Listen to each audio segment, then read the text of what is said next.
సముద్రంలో కొట్టుకుపోయిన 5 triple IT students, ఒకరు మృతి. ఈరోజు ఆదివారం సెలవు రోజు కావడంతో కొందరు నూజివీడు ట్రిపుల్ ఐటీ విద్యార్థులు సముద్రపు ఒడ్డుకు చేరుకున్నారు. నీటిలోకి దిగి సముద్ర అలలను ఆస్వాదిస్తూ ఎంజాయ్ చేస్తున్నారు.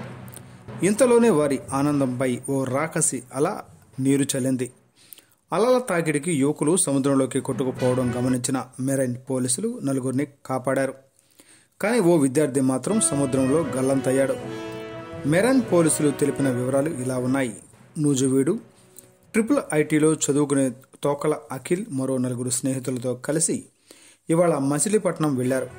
స్నేహితులంతా కలిసి తాళపాలెం బీచ్లో సరదాగా గడుపుతుండగా ఒక్కసారిగా ప్రమాదం జరిగింది. నీటిలోకి దిగిన 5 యువకులను అలలు సముద్రపు లోతుల్లోకి లాక్కెళ్లిపోయాయి. యువకులు కొట్టుకుపోవడం గమనించిన మెరైన్ పోలీసులు వెంటనే అప్రమత్తమయ్యారు. సముద్రంలోకి దిగిన పోలీసులు ఎంతో కష్టపడి కొట్టుకుపోతున్న 4 యువకులను ప్రాణాలతో కాపాడారు. కానీ అఖిల్ను మాత్రం రక్షించలేకపోయారు.